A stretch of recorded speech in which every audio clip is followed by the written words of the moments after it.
Ako ikuan sa inyo guys ba, kung tinuod ba kaya niyang gisulti, di ba? Na kung makasala ko no ta sa pare ko no ta mang kumpisal pare o halaran ang pare. Tinuod ba ka na? Dayon pabation ta mo sa kuan guys, ning sayahang yang sulti kung tinuod ba gyud na ang pare ba. Kung paguman ako paguman ako og pamati paminaw sa inyo ato yung basahon sa Biblia. Sige guys, paminawan yung maayo Pagpangumpisaw sa pare. Ang tubag mga lods, simple ra. Kay kababot ko nagit sa Dios, nga kung doon na sa ipasayloon, ipaagi pinagpare. Makabuti ka na mga pastor. Makabuti mo na mga lods, mga langga.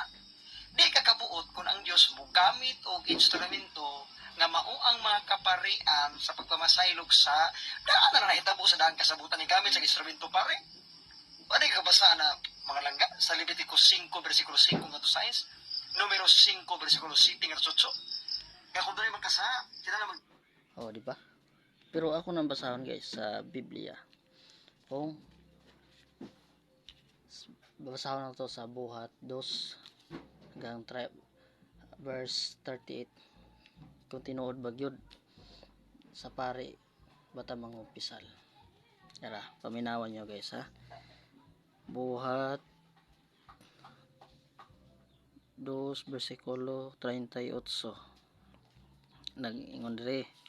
Unya miingon si Pedro kanila, ang tagsa-tagsa kaninyo kinahanglan nga maghinulsol o magpabunyag sa ngalan ni Hesukristo aron pasayloon ang inyong mga sala. Oh, ito dito sa dito sa pari mong kumpisal. Akong padayonon og madawat ninyo ang gasa sa Dios nga mao ang Espiritu Santo. Sa Dios tamang kumpisal. Di kay kung kinsa-kinsa ra. Diba?